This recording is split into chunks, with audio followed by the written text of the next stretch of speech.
Assalamualaikum warahmatullahi wabarakatuh. Salam sejahtera bagi kita semua. Salam, Om Swastiastu, Namo Buddhaya, dan salam kebajikan. Sahabat TV UNAS, kembali lagi bersama saya Asep Rahmat Iskandar di acara Tutur Opini episode ketiga. Nah, materi yang akan kita bahas pada episode kali ini adalah tentang bocornya data penghasilan anggota Dewan Perwakilan Rakyat atau DPR RI oleh seorang anggota DPR RI dari fraksi PDI Perjuangan bernama Kris Dayanti. Podcast kali ini kami menghadirkan para narasumber, para ahli pakar komunikasi politik dari Universitas Nasional yang memiliki latar belakang berbeda-beda. Pertama, saya perkenalkan Ibu Dr. Lely Aryani, MSI, dengan latar belakang sebagai ahli di bidang komunikasi politik. Yang kedua, Bapak Kandidat Dr. Selamat Ginting, MIKOM, yang memiliki latar belakang wartawan, juga pengamat politik. Dan yang terakhir, Bapak Kandidat Dr. Ambia Bustam, MSI, yang mempunyai latar belakang sebagai anggota DPR periode 1999 hingga tahun 2004. Ya, baiklah para narasumber. Pertama ingin saya perkenalkan Ibu Lely. Halo Ibu Lely. Bu Lely. Halo Bu Lely. Apakah mendengar suara saya?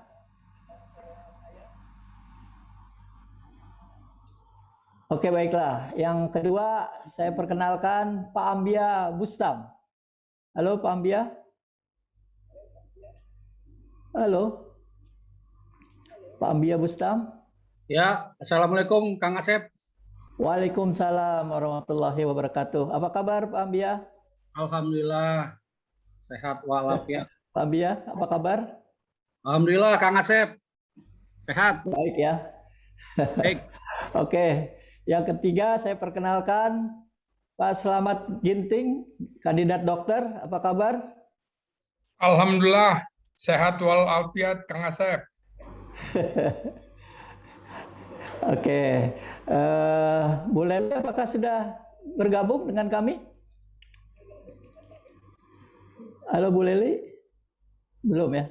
Oke, baiklah. Sambil menunggu, barangkali kita akan mendengarkan pesan-pesan berikut ini.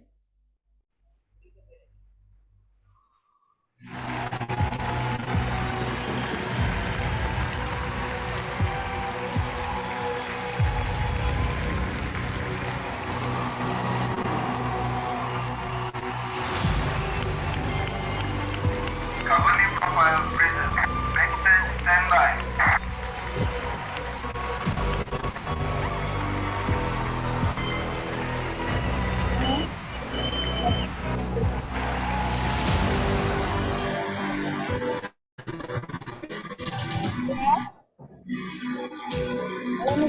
Itu udah masuk Ibu.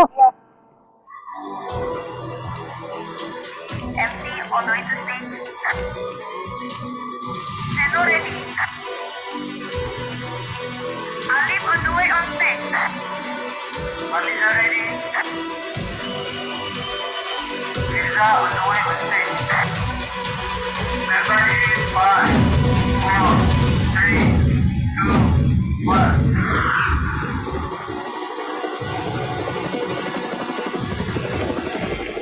Welcome to Company Profile UNAS TV 2021. Saya Maki. Saya Rachel. Kami akan mengarahkan acara ini. Please enjoy this event.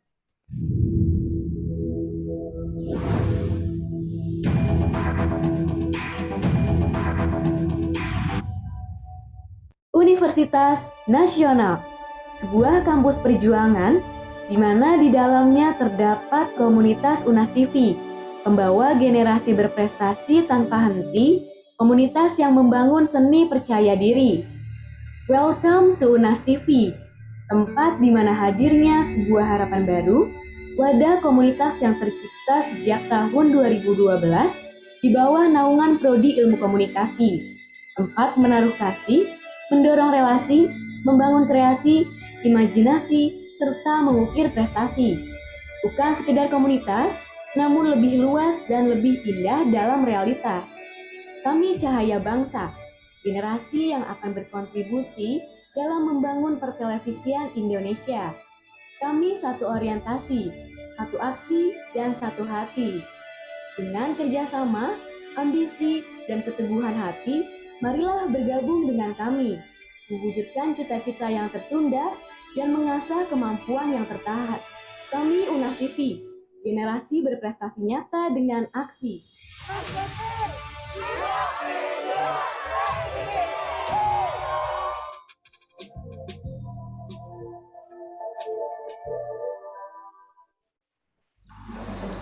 Nah, kembali lagi dengan saya pada topik kali ini, pada tanggal 13 September 2021, Krisdayanti itu menjadi bintang tamu di kanal YouTube-nya seorang politikus yang kita kenal sebagai Akbar Faisal ya, untuk berbicara politik. Nah, dunia yang sekarang digeluti oleh Krisdayanti sebagai anggota Komisi 9 DPR yang menangani bidang kesehatan, ketenaga kerjaan, dan kependudukan.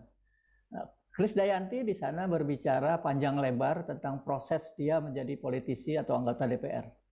Tentang bagaimana cara dia meraup suara terbanyak di dapilnya Malang Raya, tentang ancaman sanksi yang menimpanya karena dianggap menerima pekerjaan sampingan sebagai penyanyi, dan terakhir tentang bayaran, besaran bayaran sebagai anggota DPR, begitu kira-kira. Nah, ini menjadi kontroversial di tengah masyarakat karena Krisdayanti mengaku setiap tanggal 1 mendapatkan gaji sebesar 16 juta rupiah. Itu sebagai gaji pokok, dan setiap tanggal 5 sebesar 59 juta sebagai tunjangannya. Namun ada beberapa potongan atas dana tersebut. Namun yang menarik, Krisdayanti juga membeberkan perihal dana aspirasi. Ia mengaku menerima dana aspirasi sebesar 450 juta rupiah yang didapat 5 kali dalam 1 tahun. Mereka juga diwajibkan untuk menyerap aspirasi di 20 titik setiap kehadiran mereka. Selain itu, Krisdayanti juga mengaku mendapatkan uang untuk kunjungan ke daerah pemilihan atau dapil ya, biasa kita kenal sebagai dapil, yang dilakukan saat masa reses. Uang yang didapat sebanyak 140 juta untuk 8 kali dalam 1 tahun. Baiklah, di sini saya ingin bertanya ya pertama kepada Pak Ambia. Halo Pak Ambia. Halo Pak Ambia. Ya, siap Kang Asep. Ya, Pak Ambia, apa sih sebenarnya yang sedang terjadi dengan komunikasi politik yang disampaikan oleh Krisdayanti ini? Ya, terima kasih. Assalamualaikum warahmatullahi wabarakatuh. Waalaikumsalam warahmatullahi dan wabarakatuh. Bapak Slamet Ginting sebagai mitra narasumber pada siang hari yang berbahagia ini, dan Kang Asep, dan tentunya Unas TV yang kita banggakan. Jadi saya melihat begini ya. Sebenarnya yang pertama, kita nggak perlu kaget kalau soal bocor-membocor, karena negeri ini adalah sumber kebocoran. Bansos bocor, vaksin bocor, kemudian data kita, data BPJS juga bocor. Ya. Jadi kalau Krisdayanti bocor, ya, mengungkapkan semua penerimaan dia sebagai anggota DPR RI, itu sesuatu yang biasa-biasa saja menurut saya. Karena memang anggota DPR atau DPR sesuai dengan Undang-Undang Dasar 1945 yang sudah di amandemen keempat, itu di bab 7 kalau nggak salah, pasal 20A, anggota DPR itu mempunyai 3 fungsi. Salah satunya adalah fungsi anggaran. Nah, fungsi anggaran ini menentukan bersama pemerintah, bersama presiden, segala sesuatu yang berkaitan dengan anggaran penerimaan dan belanja negara, termasuk di dalamnya adalah belanja-belanja daripada anggota DPR, termasuk di dalamnya adalah penghasilan. Dan itu ya, penyusunan anggaran APBN itu lebih kuat domainnya di DPR, sehingga segala sesuatu yang menyangkut kepentingan dan kebutuhan anggota DPR, tentu mereka akan lebih memberikan prioritas agar segala fungsi dan perannya sebagai wakil rakyat itu dapat efektif menurut mereka, kira-kira seperti itulah ya. Efektivitas ini tentu karena harus mengunjungi daerah pemilihan, kemudian juga harus berkomunikasi dengan masyarakat, kemudian juga ada potongan-potongan untuk kepentingan partai karena partai harus beroperasi. Tentu tidak mungkin kalau yang dimiliki atau yang dibutuhkan anggota DPR dari kerja-kerja politik itu dengan biaya yang kecil, memerlukan biaya yang besar. Begitulah kira-kira cara berpikir mereka. Cara berpikir anggota DPR dalam rangka melakukan komunikasi politik ataupun melakukan operasi politik untuk kepentingan-kepentingan baik secara individual maupun kepentingan partai. Karena ketika dia turun ya, ke daerah pemilihan itu tidak mewakili negara, tidak mewakili pemerintah, dia mewakili dirinya dan mewakili partainya. Itu kerangka berpikir yang pertama. Yang kedua adalah bahwa setiap anggota DPR itu terikat oleh yang namanya kode etik. Kode etik. Nah, saya tidak tahu apakah Krisdayanti ini pernah melihat atau membaca kode etik secara jeli, secara pas atau secara penuh dengan suasana kebatinan dia sebagai anggota DPR yang berkaitan dengan apa yang boleh, apa yang tidak, apa yang dilarang, apa yang disarankan, dan lain sebagainya. Karena kode etik itu berkaitan dengan masalah-masalah yang berhubungan dengan anjuran, larangan, kewajiban, dan lain sebagainya. Jadi setiap anggota DPR RI menurut kode etik tersebut, jika dia mematuhi, jika dia memahami, dia mentaati, maka dia adalah anggota DPR yang profesional. Begitu kode etik, ya.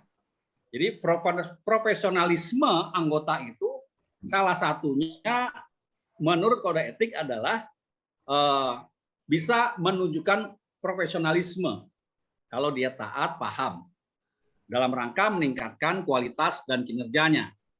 Ya.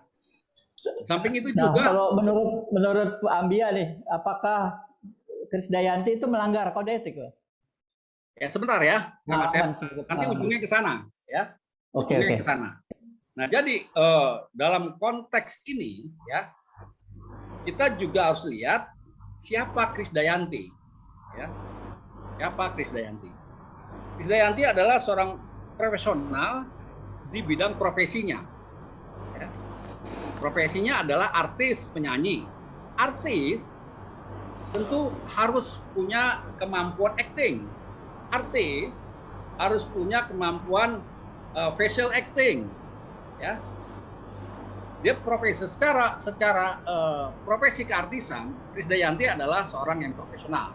Nah, dalam kaitan ini memang ya, terkait dengan hal-hal yang di luar hasil rapat-rapat, konsultasi, sidang-sidang komisi dan lain sebagainya di dalam ruang DPR, kalau itu dinyatakan ya oleh anggota DPR sepanjang masih terkait dengan hasil-hasil rapat, hasil sidang di dalam gedung DPR, maka itu merupakan hak anggota untuk menyampaikannya. Tidak ada yang dilanggar sepanjang itu sesuai. Ya. Kalau hal-hal di luar itu, ya, apakah dia bercerita tentang rumahnya, bercerita tentang kegiatannya di luar sebagai sosialita, kemudian dia melakukan berbagai macam kegiatan di luar dirinya sebagai anggota DPR, maka itu tanggung jawab pribadi, ya, tanggung jawab pribadi. Persoalannya adalah etis atau tidak dia menyampaikan apa yang di luar hasil rapat hasil sidang itu, ya. Dalam kondisi masyarakat Indonesia yang sedang dilanda oleh krisis kesehatan, krisis ekonomi, krisis kepercayaan, hoax yang sudah luar biasa, inflasi gitu. Kita informasi ini sangat inflasi dan krisis-krisis lainnya, sementara banyak masyarakat yang kehilangan pekerjaan, kemudian masyarakat banyak yang tidak memiliki penghasilan, masyarakat hidup dari bantuan sosial baik dari pemerintah maupun dari gotong royong masyarakat sekitarnya. Kemudian Krisdayanti menyampaikan penghasilannya yang luar biasa, penghasilan yang dalam kacamata, ya. Jadi pesannya Krisdayanti ini merupakan salah satu teror kejiwaan bagi masyarakat yang tidak berpenghasilan, masyarakat yang kehilangan pekerjaan, masyarakat yang sedang dilanda proses kemiskinan dan pemiskinan. Itu teror, ya. Mereka merasa pesan politiknya itu disengaja atau tidak sengaja itu menjadi teror. Nah, dalam konteks ini tentu saya mengatakan dan menyatakan bahwa ruang pribadi yang merupakan hasil dia sebagai anggota DPR itu tidak pantas diungkapkan kepada masyarakat. Itu tidak etis. Ya. Walaupun itu tidak melanggar, ya, tapi tidak etis. Harus ada seorang anggota DPR itu dalam sisi afektifnya, ya, rasa-rasanya mengukur apakah apa yang dikeluarkan itu menyinggung masyarakat, menciptakan rasa kebencian masyarakat, menciptakan rasa kecemburuan masyarakat. Ya. Jadi pesan itu harus ada ukurannya. Ya, kita harus punya secara otomatis dalam diri kita ada yang bisa diukur. Jadi tidak bisa setiap anggota DPR itu bicara semaunya, ya. Banyak kasus anggota DPR yang tidak etis, tapi tidak pernah dianggap melanggar kode etik. Jadi Badan Kehormatan itu tidak melakukan proses terhadap anggota DPR yang melakukan berbicara seperti Krisdayanti ini. Nah, kemudian jadi menurut Pak Ambia ini tidak melanggar, ya, Pak? Saya tidak melanggar kode etik, ya, tetapi tidak etis. Nah, gitu. Itu lebih berat, ya. Itu lebih berat. Tidak etis dalam konteks kode etik tidak melanggar, ya. Iya. Negara aja bocor segala macam tuh. Ini tidak ada konteks hukumnya, ya. Tapi tidak etis. Nah, orang yang memperlakukan dirinya secara tidak etis itu tidak pantas untuk menjadi wakil rakyat sebenarnya, ya. Karena berhubungan ke sana, ya, Pak, ya? Ya, karena pesan politiknya melukai, ya, hati rakyat. Oke. Baik, tahan dulu, Pak Ambia. Ya. Oke, kita tahan dulu. Ada satu lagi, satu baris lagi. Nanti saya akan membahas dari teori motif, ya, dalam komunikasi. Apa motifnya nih? Benar. Begitu kan? Ya, nanti Pak, itu pertanyaan berikutnya nanti motifnya itu. Oke, ditahan dulu sebentar. Ya, oke. Saya berpindah ke teman saya yang lain, Pak Slamet Ginting. Bagaimana Pak Slamet ini dari kacamata sebagai pengamat politik, Anda sebagai wartawan yang sudah puluhan tahun meliput bidang politik, ini seperti apa sebenarnya kontroversial yang disampaikan oleh Krisdayanti ini? Baik, Kang Asep. Beda ya barangkali kalau kita di dalam kelas itu para profesor, para doktor itu mengisi kepala otak kita. Nah, kalau KD ini, Krisdayanti, sebagai seorang diva, dia mengisi relung hati kita. Nah, itu bedanya kan? Nah, jadi itu ada perbedaan. Jadi kalau dari teori jurnalistik, sebagai jurnalis, berita itu kan laporan peristiwa. Namun tidak semua peristiwa layak diberitakan. Setidaknya ada 10 nilai berita yang menjadi acuan untuk diberitakan oleh pers. Jadi saya mulai dari dasar dulu. Nah, Krisdayanti ini tampil dalam bincang politik. Itu pasti heboh ya. Kenapa? Karena tentu tidak akan sebagus dia menyanyi. Orang tahu di sini kelemahannya. Karena itu Akbar Faisal menjebaknya dalam tanda petik, padahal dia juga mantan anggota DPR. Jadi pura-pura tidak tahulah kira-kira gitu ya tentang pendapatan anggota DPR. Nah, jadi begini Kang Asep, kalau di dalam nilai berita itu kita ingat teori yang mendasar sekali, seekor anjing menggigit orang itu bukan berita, tapi orang menggigit anjing itu anjing berita. Itu baru berita ya. Nah, ini Krisdayanti tiba-tiba bicara politik walaupun dia anggota DPR. Ini menjadi menarik karena pastilah wawasannya, kebijakannya seperti juga tadi dikemukakan oleh Bang Ambia itu belum tune in begitu ya. Jadi untuk memberitakan sebuah kejadian tadi, wartawan tentu memiliki kriteria ya. Nah, misalnya kriteria magnitude ya atau pengaruh. Ternyata dalam hal ini ternyata publik akhirnya tahu ada gaji, ada tunjangan, ada uang reses gitu.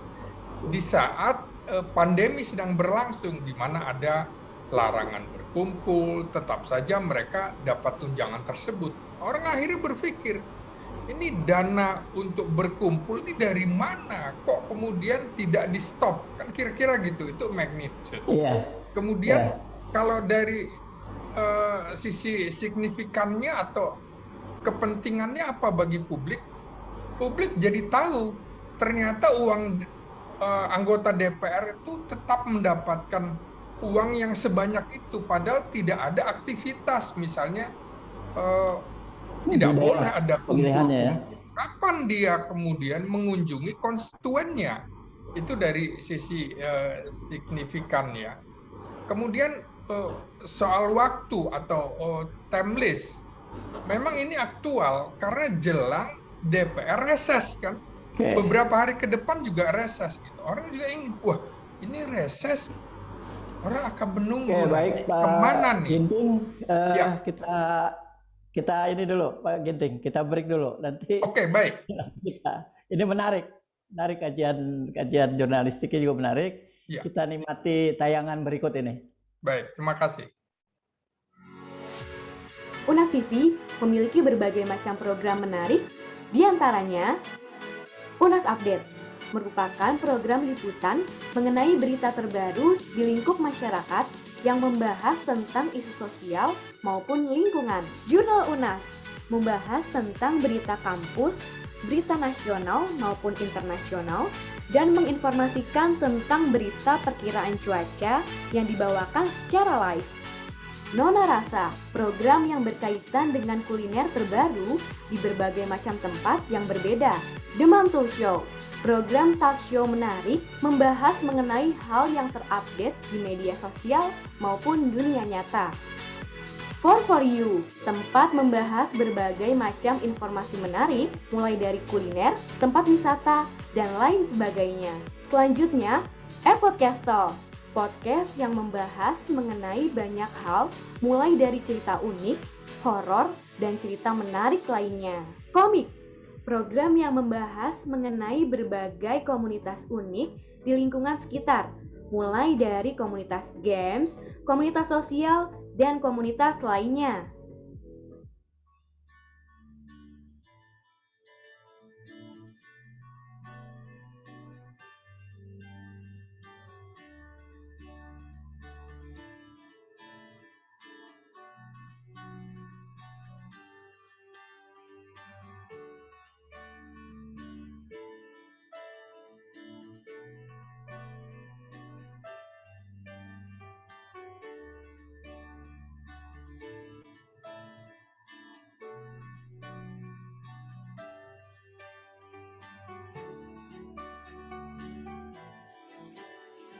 meningkatkan pendidikan di Indonesia dengan program wajib belajar 12 tahun.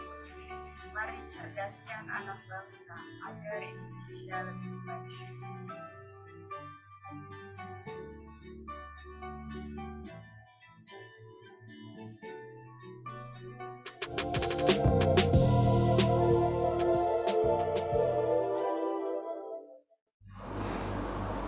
Baik, kita jumpa lagi pada sesi berikutnya. Barangkali Pak Ginting bisa melanjutkan tadi apa yang disampaikan dari segi jurnalistik. Silakan Pak Ginting.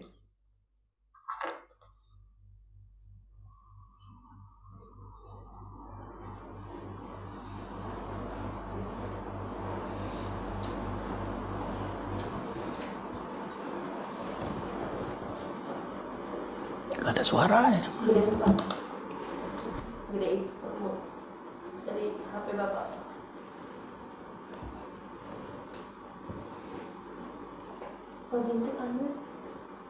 Pak Ginting di mute-nya tuh. Pak Ginting masih di unmute nih. Halo Pak Ginting. Suaranya tidak keluar. Oke, saya ulang ya. Oke. Iya, silakan. Ya. Sekarang. Baik, saya ulang. Jadi dari sisi proximity atau kedekatan, masyarakat yang menjadi konstituen tentu mengetahui bahwa wah ini ada uang banyak nih di tengah pandemi. Kok nggak bagi-bagi buat saya ya? Kan kira-kira gitu ya. Masyarakat pasti akan menunggu itu. Kemudian dari sisi ketokohan, Krisdayanti masuk di sini karena kan ada istilah jurnalistik itu newsmaker atau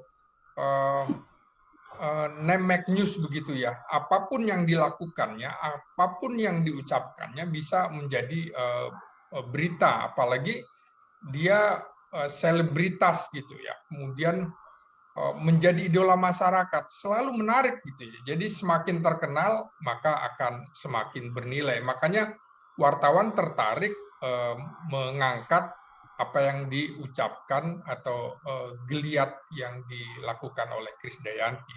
Kemudian impact-nya nih, dampaknya. Saat ini orang sedang susah gitu ya, seperti dikemukakan oleh Bang Ambia tadi di kala pandemi. Jadi ada kena semuanya. Lalu dari sisi nilai konflik juga anggota DPR akhirnya tidak terima dengan ucapan jujur dari Krisdayanti. Karena itu dia kemudian dipanggil, diperiksa partainya dan juga dipertanyakan oleh Majelis Kehormatan DPR. Kira-kira jangan begitulah, ini kan bisa menimbulkan kegaduhan. Itu kira-kira kenapa pers tertarik untuk mengangkat berita Krisdayanti ini. Ini belum dari sisi berita politik. Kira-kira gitu, Kang Asep. Oke, baik. Sekarang kita berpindah ke Bu Leli. Apa kabar Bu Leli? Masih di unmute juga, Bu. Suaranya. Assalamualaikum warahmatullahi wabarakatuh. Pak Asep. Waalaikumsalam warahmatullahi wabarakatuh. Bang Selamat Ginting. Salam sehat ya. Salam sehat. Alhamdulillah, sehat selalu. Oke, Bu Leli, bagaimana pandangan Bu Leli sebagai ahli komunikasi politik terhadap apa yang disampaikan oleh Krisdayanti ini? Ya. Tadi menarik ya. Itulah beruntungnya jadi pembicara ketiga. Jadi sudah dianalisis duluan, terutama oleh Uda Sultan Ambia. Dia kan insider itu dulu. Beliau adalah orang yang di masa reformasi itu kan ada pergeseran paradigma tentang komunikasi politik di DPR. Kalau dulu Sultan Ambia itu atau Uda Sultan Ambia ini kan merasakan banget itu bagaimana perbedaan cara menampilkan diri dalam laku komunikasi politik di DPR. Karena pada saat itu baru saja reformasi, jadi tuntutan rakyat itu banyak. Hari ini kalian harus berbeda. dari kemarin waktu zamannya Pak Harto, 32 tahun kita terbelenggu katanya kan.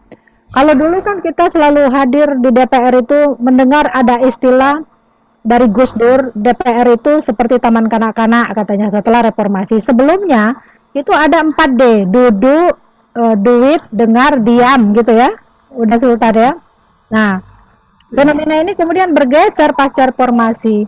Adu kekuatan antara DPR sebagai legislatif dengan eksekutif itu nampak. Anggota DPR itu berani unjuk gigi, berani teriak, berani menyatakan apa yang tidak seharusnya terjadi di DPR. Bahkan kepada pemerintah yang merupakan mitra kerjanya, mereka bisa teriak, bisa lempar kursi dan sebagainya. Jadi kalau kita balik kepada apa yang dikatakan Krisdayanti, apakah ini adalah pesan politik? Apakah ini komunikasi politik? Saya katakan iya. Komunikasi politik itu bisa kita bagi dalam arti sempit dan dalam arti luas. Dalam arti sempit yang paling fleksibel untuk kita bicarakan pada saat ini tentang Krisdayanti adalah setiap pesan yang disampaikan oleh seseorang kepada seseorang atau sejumlah penerima pesan yang bisa mengatur tingkah laku orang di bawah kondisi pertentangan. Jadi kalau dia berkomunikasi, lalu apa yang pesan yang dia sampaikan itu mengandung muatan, termasuk muatan kekerasan dan bisa mengatur tingkah laku orang di bawah kondisi pertentangan, maka itu namanya komunikasi politik. Nah, tadi Bang sudah menjelaskan. Bang di sana Ibu. Ya, Bang Selamat kan sudah menjelaskan, katanya kan menimbulkan kontroversi di tengah masyarakat.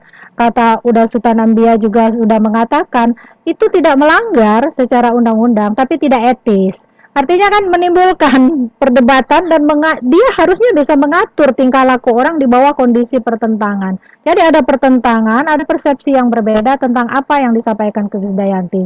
Di satu pihak rakyat teriak, oh ternyata begini deh pendapatannya. Kalau udah Sultan dulu kan gak sebesar itu ya untuk resesnya. Bayangkan saja kalau misalnya sekali reses itu 400 juta, dalam setahun 5 kali, berarti kan sudah 2M. Nah, itu yang menjadi kontroversi tentang nilai. Artinya, ada pesan dalam komunikasi politik itu yang memang seharusnya kita, seperti yang kita sekarang lagi bicara ini, tentang mute dan unmute, gitu loh. Nah, ada pesan yang mungkin harus dibicarakan ke publik, ada tidak. Tapi, sebenarnya publik itu sudah tahu loh, bahwa gaji anggota dewan itu gede, gitu kan.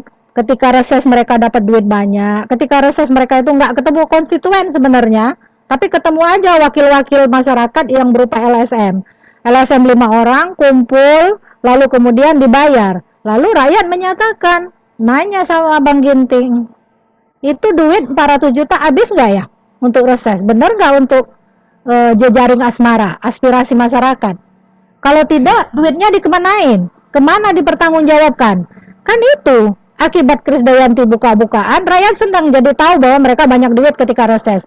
Saya yakin tahun depan kalau mereka turun ke lapangan, itu rakyat akan berbondong-bondong mencari anggota DPR. Bu, Bapak kan resesnya dibekali duit banyak. Duitnya dikemanain? Kami mau minta ini, makin banyak tuh amplop, map dan sebagainya yang akan dihadirkan ke mereka. Jadi kalau komunikasi politik itu didefinisikan seperti yang saya nyatakan tadi, bisa mengatur tingkah laku orang di bawah kondisi pertentangan, dan setiap penyampaian pesan yang menunjukkan bahwa orang itu berada dalam struktur kekuasaan tertentu, Krisdayanti jelas. Jadi nyanyian Krisdayanti tentang uang gitu, tidak seperti nyanyian, tidak semerdu nyanyiannya tentang cinta, tapi merdu bagi masyarakat loh Bang Ginting. Merdu karena masyarakat jadi tahu, wah nanti kalau Krisdayanti turun lagi ke dapil, kita siap-siap aja. Nah, ini yang menjadi efek berantai dari pesan dari komunikasi politik yang dia sampaikan. Jadi sebenarnya sederhana komunikasi politik. Saya nanya, kalau misalnya Kang Asep ngajar di kelas, ngomong soal pendidikan. Tapi Kang Asep bilang nih, pendidikan kita nih nggak maju-maju. Gimana ya? Karena pemerintah tuh nggak punya program yang jelas tentang bagaimana merealisasikan dana-dana dan anggaran di bidang pendidikan. Apakah itu berkomunikasi politik? Berkomunikasi politik namanya. Nah, karena pesan dari Pak Asep tadi seharusnya bisa mengatur tingkah laku orang di bawah kondisi pertentangan. Jadi komunikasi politik itu masuk ke semua wilayah. masuk ke wilayah komunikasi agama, komunikasi organisasi, komunikasi interpersonal, termasuk komunikasi dan media. Jadi hampir setiap orang sebenarnya secara sadar atau tidak sadar tengah berkomunikasi politik. Tapi hanya mereka tidak tahu ini bentuknya komunikasi politik dalam arti sempit atau dalam arti luas. Itu Kang Asep. Oke, terima kasih Bu Leli. Nah, menurut Bu Leli, apakah Krisdayanti ini atau apa ya, selebriti yang masuk ke DPR, ke Senayan itu mengerti nggak ya komunikasi politik itu kira-kira? Nah, itu salah satu yang saya tulis di buku dulu. Dan Uda Sultan Ambia menjadi salah satu orang yang memberi endorsement pada buku saya itu ya. Saya nyatakan, seharusnya ketika orang itu masuk ke DPR atau ke DPRD, seharusnya dia tidak boleh lagi belajar komunikasi politik. Tapi harus sudah mampu mempraktekkan apa itu komunikasi politik. Jadi salah kalau ada satu orang masuk ke DPR, kok belum mulai kerja, geliat Bu, Pak, saya kan harus memahami dulu bagaimana cara berkomunikasi politik DPR. Tidak, karena itu setiap anggota DPR harusnya melalui proses meretrokrasi. Jadi mereka itu belajar berdarah-darah dari bawah bagaimana bisa masuk ke dalam panggung politik. Dulu ketika pemilihan anggota DPR itu masih berdasarkan berdasarkan nomor urut seperti yang dialami oleh Uda Sultan Ambia, itu perjuangannya berbeda dengan suara terbanyak. Karena di dalam organisasi partai mereka pun mereka harus sudah berdarah-darah dulu. Saya harus nomor 1, saya harus nomor 2. Untuk bisa menyatakan saya didudukkan di nomor urut berapa, dia harus punya kemampuan komunikasi politik kepada ketua partainya.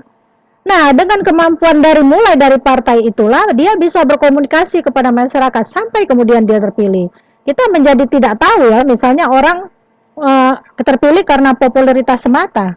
Karena sebenarnya popularitas tidak linear dengan elektabilitas. Karena banyak juga orang-orang populer di DPR itu ternyata tidak terpilih menjadi calon anggota DPR. Termasuk di eksekutif, misalnya calon gubernur. Kita tahu anaknya Pak Ma'ruf Amin juga nggak terpilih, keponakan Prabowo juga tidak terpilih. Lalu orang mengkaitkan kenapa Bobi sama Gibran bisa terpilih. Nah itu jadi standar kemampuan komunikasi politik itu tidak boleh standar untuk anggota DPR. Dia harus sudah lebih dari kita. Nah, saya bukan memuji Uda Sultan Ambia karena dia membantu saya penelitian ya. Beliau salah satu yang menurut mitra kerjanya nyaman untuk berkomunikasi politik. Yang kedua itu ada Ali Maskur Musa waktu itu. Tapi rata-rata anggota DPR pasca reformasi itu rata-rata piawai berkomunikasi politik. Meskipun ada orang menganggap waktu reformasi itu kalau nggak salah Uda Sultan ada yang tukang sol sepatu ya, jadi anggota dewan, ada tukang bengkel dan sebagainya. Tapi orang-orang yang muncul waktu itu ya, pada akhirnya dia harus terpuruk, misalnya Akil Muhtar, Peri Mulusi dan Baldan, Hebron Zulkarnain. Nah itu adalah orang-orang yang ketika berkomunikasi politik dengan mitra kerjanya, itu adalah orang yang dianggap bikin nyaman gitu loh. Tapi sesudahnya itu lempar kursi, apalagi itu dialami sama dengan DPR Thailand sih, juga beberapa negara lain. Tapi menurut saya kalau orang tidak bisa berkomunikasi politik, harusnya jangan dulu jadi anggota DPR. Gitu. Oke, jadi tidak pantas ya Bu ya kalau menjadi anggota DPR jika belum mempelajari komunikasi politik. Kira-kira begitu. Nah, karena komunikasi politik itu bukan hanya gini ya, kan parle itu bicara. Parle kan artinya mereka parlemen, artinya bicara. Bicara itu dalam komunikasi politik dalam arti luas. Lirikan mata, ekspresi wajah, tarikan bibir, senyuman, tarikan hidung, pegang telinga, baju yang dikenakan, semua berkomunikasi politik. Jadi bicaranya itu dalam arti luas, bukan ngomong doang. Jadi kalau dia ngomong sambil buka-buka baju misalnya kan nggak pantas banget. Misalnya mentang-mentang dia artis, jadi anggota dewan sambil bicara lalu dia pakai buka-buka baju, ngelihatkan you can see dan sebagainya, itu kan nggak pantas. Jadi begitulah komunikasi politik itu sangat luas. Baik, Bu Leli, kita kembali lagi ke tayangan berikut ini. Oke.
Episode ketiga ini saya kembali ke Pak Ambia.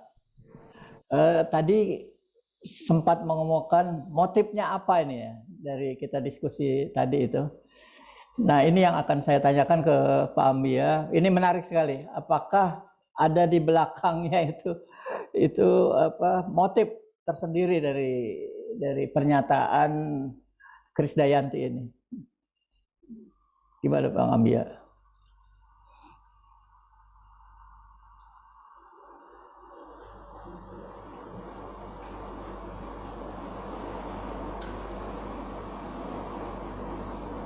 Masih di unmute mungkin Bang Ambia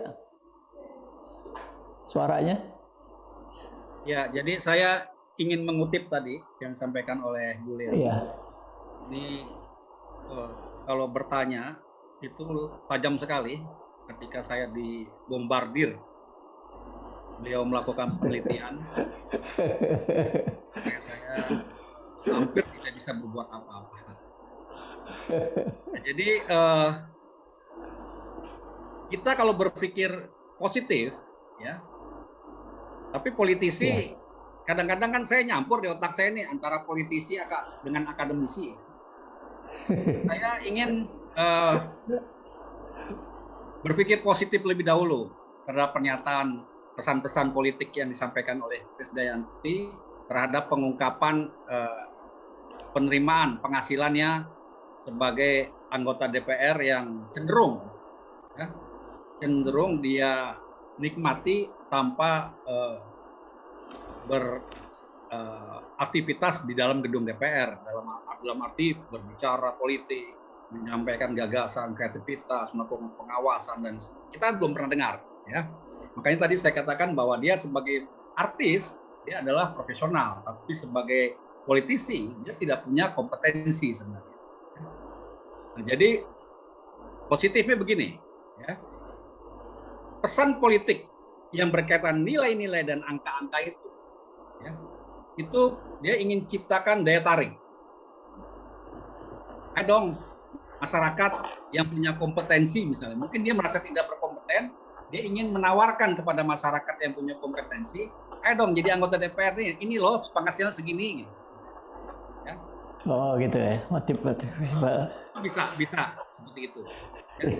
Jadi jangan orang yang punya kompetensi tidak mau jadi anggota DPR, tapi memang proses, prosedur, dan ongkos politiknya memang mahal jadi anggota DPR itu.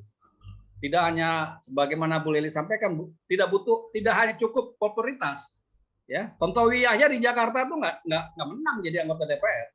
Ya. Kalah dia di Jakarta. Padahal apa kurangnya populernya? Ya. Kalau Jakarta memang berat. Nah, jadi itu satu.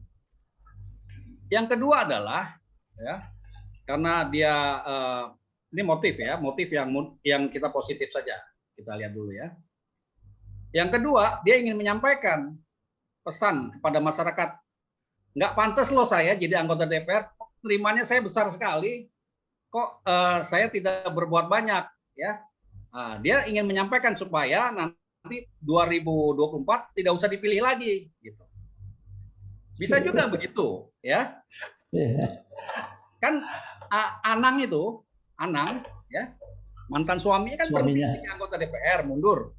Karena tidak punya kompetensi, dia punya kesadaran politik, ya, kesadaran sosial, ada merasa tidak patut. Nah, dalam konteks ini, ya, saya ingin melihat dari segi komunikasi, ya, ada yang namanya teori hedonisme, ya.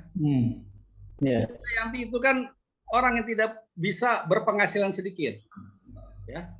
Dia harus hidupnya harus dalam suasana senang, gembira, dan dia ungkapkan bahwa dengan mewah, dengan penghasilan sekian, maka wajar dong saya berpenampilan seperti ini. Dia ingin selalu gembira, senang, tanpa dia mau tahu dengan konstituennya, dengan halayaknya, dengan situasi masyarakat. Ya, dia memang bukan seorang yang profesional di dalam proses komunikasi politik. Dia tidak tahu ada efek terhadap pesan politiknya, ya. Dan efeknya itu sebuah teror, ya, menyakitkan, melukai, ya. Dan luka itu, ya, seperti kena knalpot motor, hilang tapi berbekas, gitu ya. Nah, ini yang pertama, ya. Yang kedua adalah, ya, dia kan tentu ingin ada teori mengatakan sosiogenetis, ya. Sosiogenetis ini adalah bagaimana dia hidup, pengaruh dalam dirinya itu bukan berasal dari dirinya, tetapi pengaruh lingkungan, ya. Ada budaya-budaya yang selama ini dia beradaptasi di sana dan saling mempengaruhi, sehingga apa yang disampaikan itu merupakan suatu kebiasaan-kebiasaan ketika para sosialita, ya, itu berkumpul dan selalu mengungkapkan, ya, apa yang dia miliki, ya. Ada berkompetisi dalam kaitannya dengan teori hedonisme tadi, berkompetisi untuk memberikan informasi terhadap kepemilikan dan apa yang dia peroleh. Itu dunia sosialitas seperti itu, ya. Nah, kemudian, ya, yang perlu kita inikan juga lagi adalah teori kebutuhan, ya. Kebutuhan untuk apa, ya, yang diharapkan atau diinginkan oleh pesan-pesan politik seperti itu, ya. Apa kebutuhan dia sebenarnya, ya? Kebutuhannya adalah dia ingin bahwa secara sosial, ya,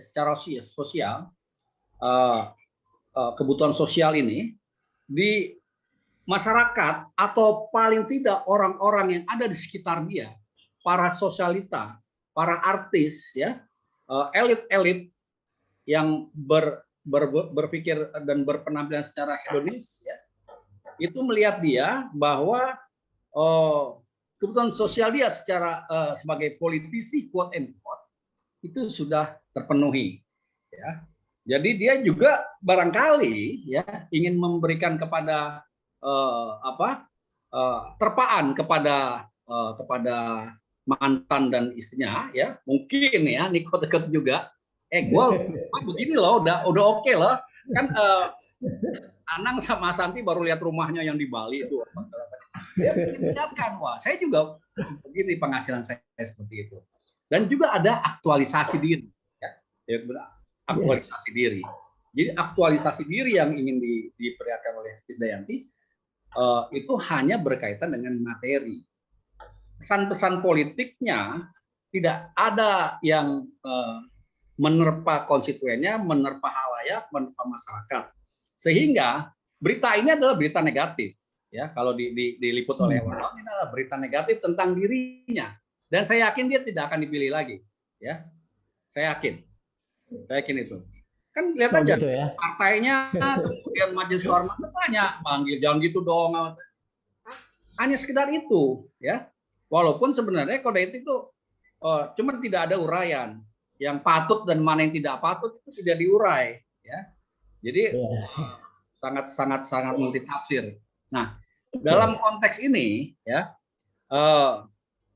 karena dia bukan seorang yang profesional sebagai politisi, Seorang politisian profesional kan bukan hanya punya kemampuan melakukan komunikasi politik dengan semua lapisan, ya, tapi juga dia juga harus berpikir bahwa pesan-pesan politiknya akan selalu punya efek karena dia public figure. Ya. Apa yang dikatakan baik, efeknya akan baik, bahkan juga bisa menjadi tidak baik karena dalam dunia politik. Dunia politik itu bukan baik atau tidak baik, tapi benar atau tidak benar, itu aja. Ya. Ya, semua yang baik bisa diputar menjadi tidak baik, yang baik bisa menjadi tidak baik. Dunia politik kadang-kadang seperti itu. Nah, itu bisa dilakukan kalau memiliki kemampuan retorika politik, punya kemampuan berkomunikasi secara politik, dan kemampuan retorika, kemampuan komunikasi politik dalam menyampaikan pesan-pesan politik yang punya efek tersebut terhadap lingkungan, itu harus didasari oleh kompetensi, ya. Kalau nggak punya kompetensi, nggak akan mungkin dia bisa berretorika, tidak mungkin dia bisa menyampaikan komunikasi politik dengan pesan-pesan yang bersifat baik, apakah bersifat informasi atau bersifat, karena itu pengaruhnya pasti ada. Ya. Public figure, ya, jangankan itu, sakit perut saja public figure, ya, masuk berita. Ini masuk berita. Nah inilah kadang-kadang nih. Adinda Slamet Ginting, bagaimana wartawan itu tidak mengcover hal-hal seperti itu, ya. Jadi kita ada pilah dan pilih berita yang layak dan tidak layak. Tadi Bu Leli bilang yang mute dan unmute yang mana nih, ya? Itu kan bisa secara verbal, bisa juga tidak diungkapkan. Nah, karena ini dan ini juga tidak terlalu viral, ya. Saya membaca tapi saya tidak mempermasalahkan. Saya hanya bilang bahwa memang itulah salah satu konsekuensi logis, ya, merekrut orang populer tapi tidak punya kompetensi, ya. Jadi ya itu ya kuncinya sebenarnya. Jadi bagaimana proses rekrutmen ini bisa memberikan efek terhadap efektivitas tugas dan fungsi dan peran anggota DPR baik secara individual maupun secara lembaga. Itu yang paling penting. Baik, terima kasih Pak Ambia. Pak Slamet Ginting, di jurnalistik kita kenal bad news is good news, kan gitu. Nah, menurut Pak Slamet Ginting ini bad news apa good news sih? Kalau saya cari ininya, ini kan good news sebenarnya. Iya, kan saya harus jawab dulu yang dikemukakan tadi oleh Bang Ambia. Jadi itu sebenarnya bukan kerjaan jurnalis yang misalnya isu-isu remeh-temeh, tapi itu infotainment, Bang. Itu tidak masuk dalam kategori jurnalis karena tidak memenuhi syarat dia menjadi seorang jurnalis. Jurnalis kan bukan berita di tempat tidur, itu tidak masuk, wilayah pribadi itu tidak masuk gitu. Nah, jadi ini kalau Krisdayanti bicara tentang DPR, maka ini masuk dalam peristiwa politik dalam bentuk tingkah laku pernyataan dia sebagai aktor politik. Jadi nggak semata-mata dia selebritas, tapi dia sudah masuk sebagai aktor politik yang lazimnya tentu mempunyai nilai berita sekalipun peristiwa politik itu hanya rutin belaka. Nah, berita politik, Kang Asep, ini pada dasarnya sebenarnya sama saja dengan berita yang lainnya, baik dalam pengumpulan data maupun penulisannya. Namun tentu saja dia memiliki sisi strategis dibanding dengan berita mengenai tema yang lain. Gitu bicara tentang angka-angka gaji di DPR, tentu ini berita politik karena menyangkut harkat hidup orang banyak gitu ya. Jadi pemberitaan politik ini menjadi sarana komunikasi politik dari pihak-pihak yang berkepentingan dengan peristiwa politik. Misalnya kesempatan juga bagi partai yang di luar partainya Krisdayanti untuk menembak itu gitu kan. Tapi ternyata omongan dia kan juga dalam komunikasi politik ini menjadi cukup efektif sebenarnya untuk menyampaikan pesan-pesan politiknya yang seperti tadi dikemukakan Bang Ambia. Jadi media massa tentu menduduki posisi yang strategis untuk mengantarkan pesan-pesan politik kepada khalayak ramai. Jadi tentu ini juga dimanfaatkan oleh Krisdayanti untuk mengkampanyekan dirinya. Soal kemudian menjadi positif atau negatif tergantung perspektif banyak orang.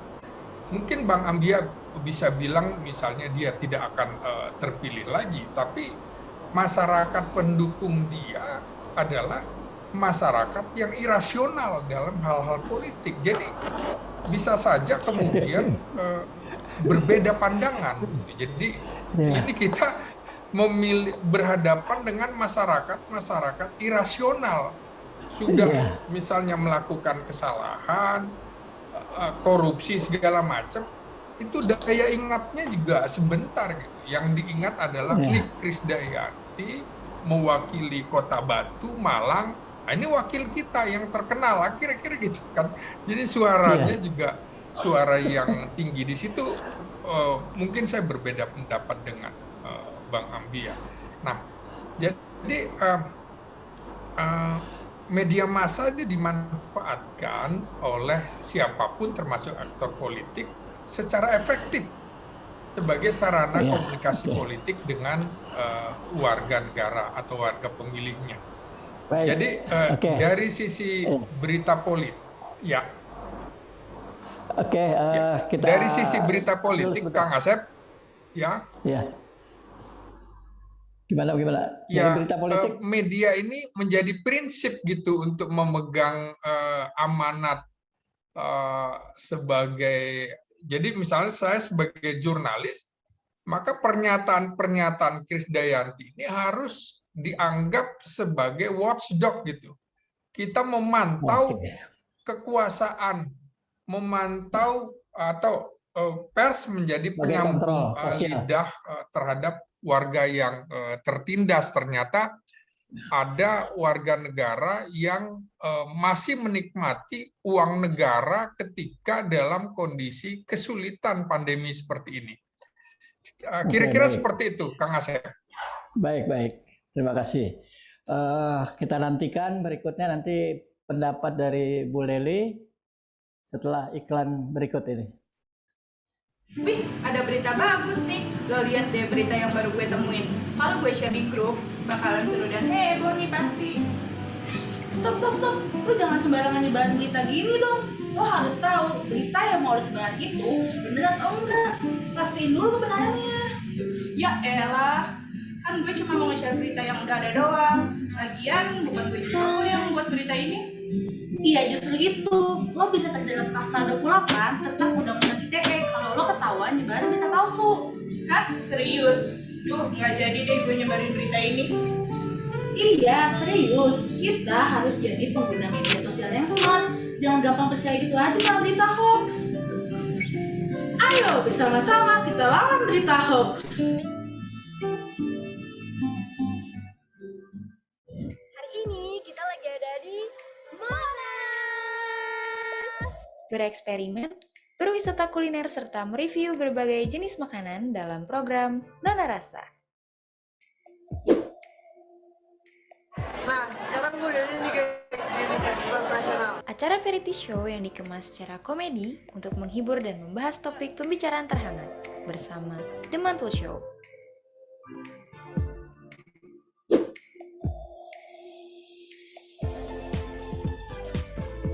Kita kemana aja nih? Mulai dari ke masjid, jalan-jalan sambil belajar, mengulik sejarah bersama Journey of Study. Dari sudut pandang berbeda, Kami antarkan informasi, cerita, dan berita yang berkualitas. Redaksi Jurnal UNAS kembali hadir menemani hari Anda. Jarak pandang di DKI Jakarta hari ini menurun dibanding biasanya. Republik Indonesia sedang memperingati Hari Ulang Tahun Kemerdekaan yang ke-74. Yang turut dihadiri oleh Presiden Joko Widodo beserta Wakil Presiden Bapak Yusuf Kala. Bisa dilihat kondisi parkir hari ini terbilang cukup sepi. Saya Muhammad Tegar Adira dan rekan saya Syana Sairunisa. Sampai jumpa. Jurnal UNAS dan UNAS Update hanya di UNAS TV. Kita kembali lagi, pemirsa sekalian. Bu Leli. Ya, Pak Asep. Masih segar ya Bu ya? Ya, gimana? Kita bahas topik berikutnya ini dari segi tadi Pak Ginting membahas dari jurnalistik, kemudian tadi membeberkan juga motif ya dari Pak Ambia. Nah, dari hal-hal tersebut, Krisdayanti itu sesungguhnya itu menyampaikan keseluruhan pendapatnya itu, termasuk gaji tadi, di media sosial, Bu. Kemudian menjadi heboh karena dikutip oleh seluruh media massa, terutama media online ya. Cepat gitu kan, dengan kecepatannya kemudian diterima oleh publik seperti itu. Nah, disitulah terjadi kontroversi ya. Pada waktu itu langsung menjadi kontroversi karena pada saat disampaikannya itu berbarengan tadi seperti yang diungkapkan oleh Pak Selamat Ginting, kita sedang mengalami kesulitan dalam masa-masa pandemi COVID-19 ini. Nah, ini ada kepatutan dan ada ketidakpatutan di situ ya dari di komunikasi politik. Bagaimana pendapat? Sebenarnya kita bisa memakai istilah yang Pak Asep ketengahkan ketika bertanya tadi ya, soal motivasi misalnya. Kan kalau kita buka, karena ini TV kampus ya Pak Asep, sekalian kita memberi pembelajaran pada mahasiswa kita ya tentang teori. Itu kan ada teori motivasi dari McClellan, tapi dikembangkan oleh Bertal Company. Dia bilang, motif itu dibagi 3. Need for power, need for achievement, sama need for affiliation. Jadi, motif untuk berkuasa, motif untuk bersahabat, dan motif untuk berprestasi. Nah, maka orang itu kan, politik itu tergantung persepsi. Orang bisa melihat motif apa yang disampaikan oleh Krisdayanti itu motifnya berbeda dengan yang orang pandang. Misalnya Pak Asep akan melihat, ini Krisdayanti motifnya ingin populer nih, atau ingin ini karena tadi kata Bang Selamat Ginting, karena kepancing sama wartawan, jadi gitu kan. Jadi karena pintar wartawan narik-narik nih berapa, kepancing sama Bang Akbar Faisal gitu kan. Itu berapa tuh dapatnya Bang? Kalau saya udah dikejar kayak gitu saya diam, tapi Krisdayanti kan tidak, mungkin itu tadi karena kepancing dan dia belum begitu menguasai teknik interogasi orang gitu kan. Kalau saya diam dulu, ini maksudnya apa nih nanya ini? Kalau kita kan bisa seperti itu ya, kan dia tidak. Itu tadi, makanya motif yang bisa dibaca, kita bisa menggunakan teori McClellan itu, jadi need for power, need for achievement, sama need for affiliation. Ada 3 motif yang bisa kita baca. Apakah dia motifnya berkuasa? Rasanya tidak, karena dia sudah jadi anggota dewan. Tapi apakah dia motif bersahabat, affiliation? Boleh jadi. Kalau Bang Ambia bilang, bahwa dia, saya yakin nggak kepilih lagi, kata Bang Selamat gitu, belum tentu. Jadi 50-50 kan jadinya. Bukankah mungkin dengan buka-bukaan itu justru konstituennya malah suka ya Bang Selamat Ginting ya? Wah, ini anggota dewan yang buka-bukaan nih. Nggak ada rahasia, jangan ada rahasia di antara kita, kata masyarakat pemilihnya. Tahun depan kami bakal pilih lagi. Kan bisa itu yang terjadi.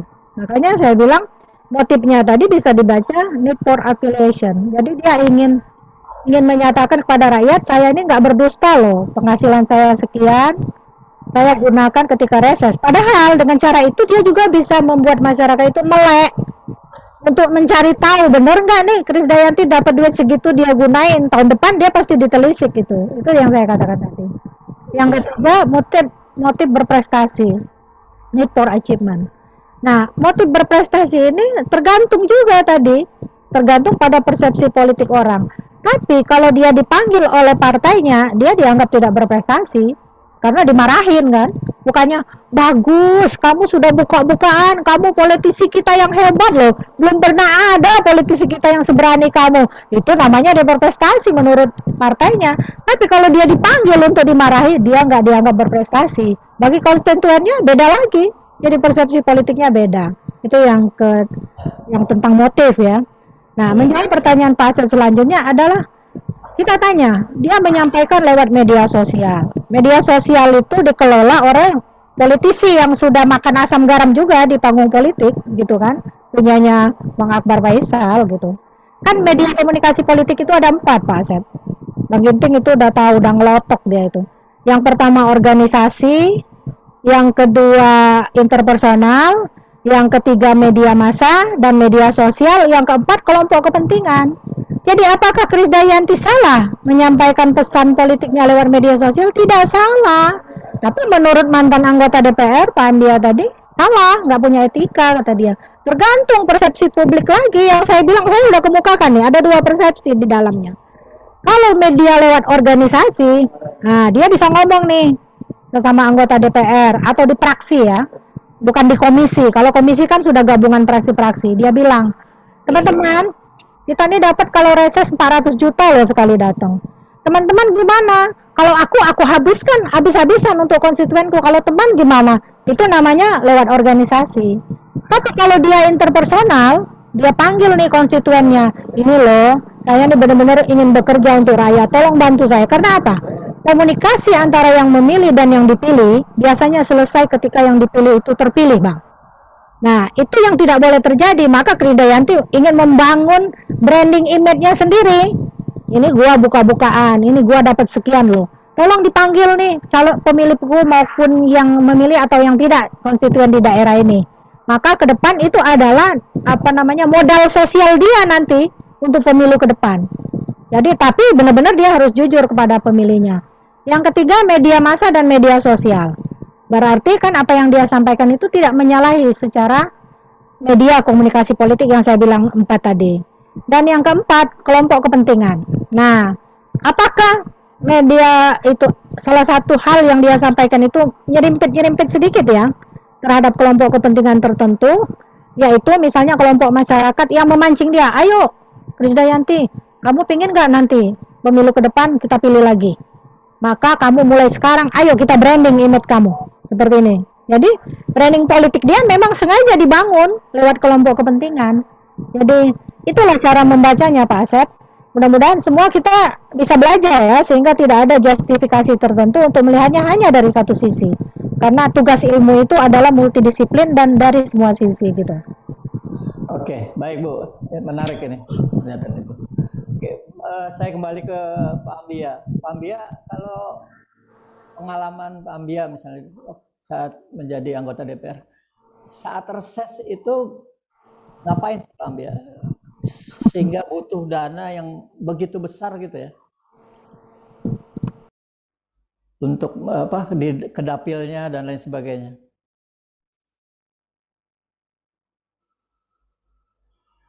Di unmute dulu Pak, di mute dulu. Ya, jadi memang karena kita itu masih suasana reformasi, sangat berbeda reses sekarang dengan reses masa lalu. Masa lalu itu ya jauh lah dari segi support anggaran ya, dari yang kita lakukan, karena reses itu kan kita itu berkomunikasi, bertemu, ya, menerima aspirasi dan mengeksekusi apa yang mereka butuhkan. Dan memang kalau reses itu dilakukan secara tepat dan benar, ya, memang membutuhkan biaya. Karena semua masyarakat, apalagi masa krisis sekarang, pasti banyak tuntutan. Tuntutan itu bukan hanya persoalan-persoalan dapur, ya, tapi juga hal-hal yang bersifat pekerjaan, peluang, akses dan lain sebagainya. Dan itu semua biaya dan itu ongkos politik. Dan DPR menyadari bahwa bertemu dengan masyarakat memerlukan ongkos politik. Makanya tipe-tipe konstituen kita akhirnya menjadi ada yang irasional, ada yang transaksional, ya, ada yang rasional, ya.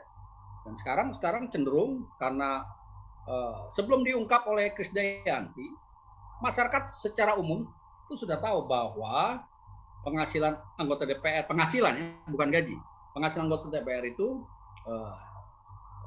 besar dalam mata masyarakat, ya. Jadi opini publik, saya tidak pernah mengatakan dia salah, Bu Leli, ya. Saya tidak pernah mengatakan dia salah tadi, ya.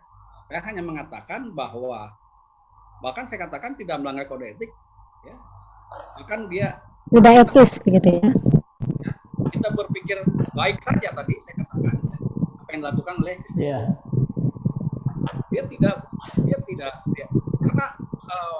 politik tidak boleh ngomong salah atau benar, dia harus dalam konteks yang dipersepsikan macam-macam. Jadi terjadi kontroversi pandangan dan pendapat. Nah, politisi begitu, ya. Jadi tidak hitam putih. Kalau dia hitam putih, dia bukan politisi. Ya. Makanya sering bicaranya abu-abu politisi. Nah, dalam konteks ini, mengapa saya menyampaikan kemungkinan besar dia tidak terpilih lagi? Ya. Tidak terpilih lagi.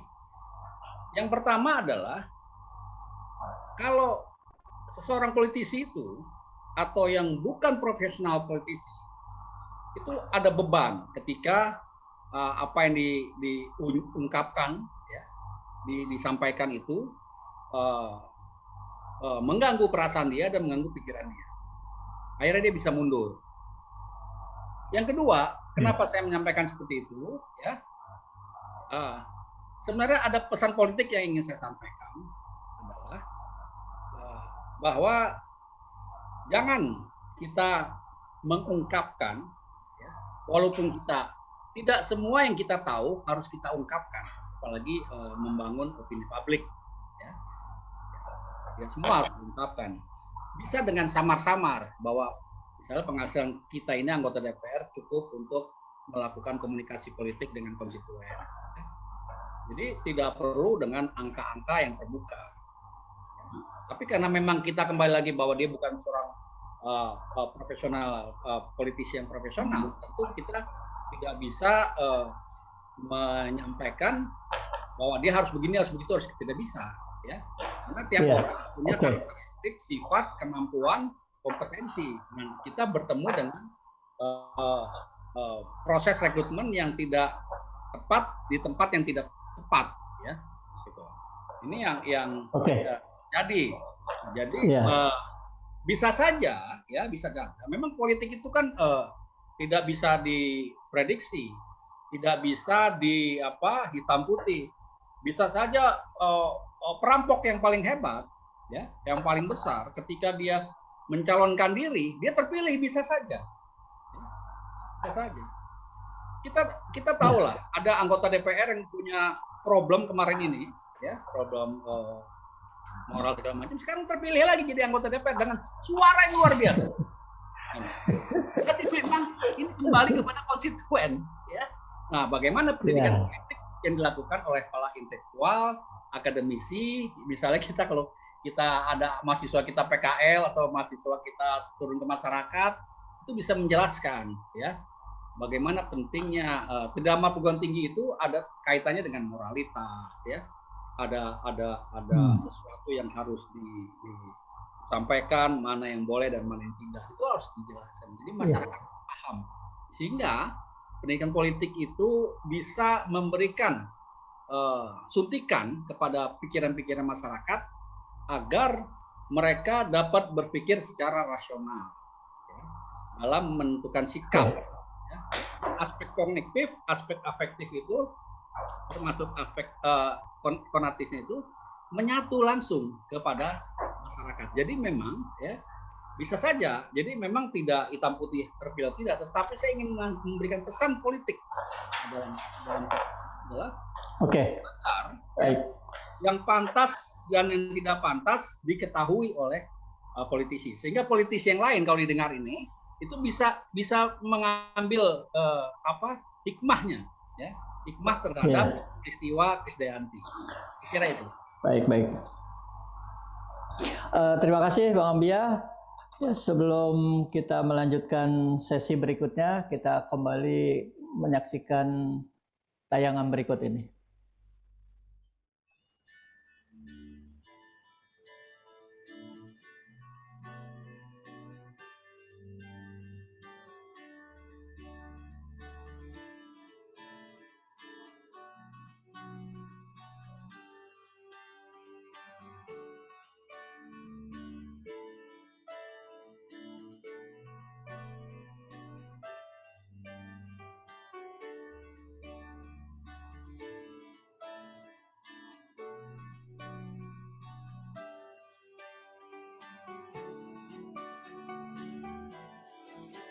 Ayo tingkatkan pendidikan di Indonesia dengan program Wajib Belajar 12 tahun.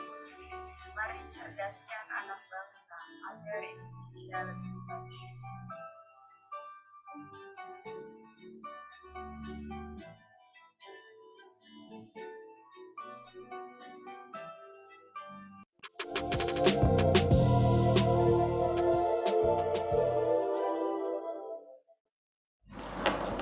Baik, kembali lagi kita di seksi topik keempat kali ini. Nah, Pak Slamet Ginting, barangkali saya ingin bertanya, bagaimana pengalaman Anda ketika meliput anggota DPR misalnya? Pernahkah mungkin kan ke daerah bersama anggota DPR dalam reses gitu? Apa sih yang disampaikan oleh mereka dan bagaimana kompetensi komunikasi politik para anggota DPR itu menurut Pak Slamet Ginting? Ya, jadi bagi jurnalis, apa yang dilakukan oleh Krisdayanti itu masuk dalam kategori berita politik. Iya. Jadi sebagaimana media komunikasi politik lainnya, oleh pelaku komunikasi politik, baik itu politikus maupun wartawan, tentu ada tujuannya. Tujuannya adalah pembentukan opini publik. Kan begitu Kang Asep. Jadi betul. Dalam rangka pembentukan opini publik inilah pemberitaan dilakukan dalam 3 ranah sekaligus. Pertama, menggunakan simbol-simbol politik. Kedua, melaksanakan strategi pengemasan berita. Dan ketiga, melakukan agenda media atau agenda setting function gitu. Nah, jadi berita politik yang berkaitan dengan pembentukan opini publik ini atau opini politik ini, maka pemakaian simbol-simbol termasuk misalnya simbol-simbol politik yang dilakukan agar sesuai dengan opini yang hendak dikembangkan. Apa yang hendak dikembangkan oleh Krisdayanti misalnya seperti tadi dikemukakan oleh Kak Leli bahwa ini loh, walaupun saya mungkin dalam tanda petik bodoh secara politik, tapi saya adalah gadis jujur gitu, kira-kira jujur gitu mengemukakan ini loh hasil yang diperoleh anggota DPR. Jadi bisa jadi ini juga adalah strategi pengemasan pesan yang dilakukan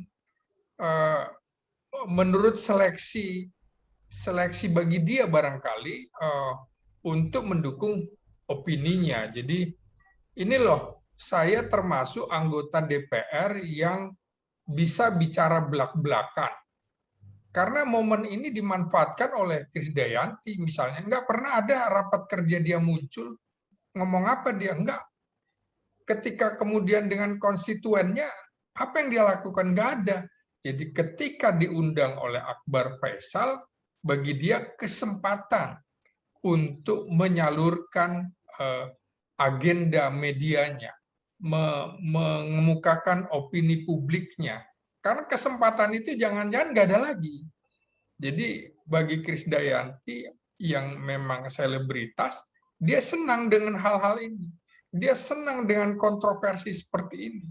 Misalnya ingat nggak, ketika dia membuat buku, dalam bukunya dia ungkapkan, dia itu pernah tersandung narkotika.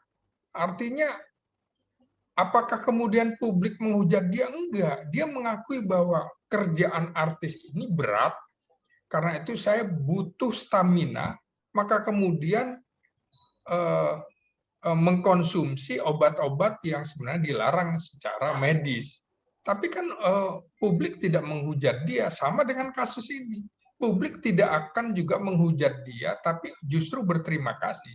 Jadi tercapai opini publiknya gitu. Nah, kemudian agenda setting bagi media misalnya, ketika saya meliput anggota-anggota DPR begitu, itu juga bisa dijadikan opini publik di tengah masyarakat, bahwa membangun opini publik itu dengan sendirinya menjadikan pemberitaan politik berpotensi mengalami bias realitas.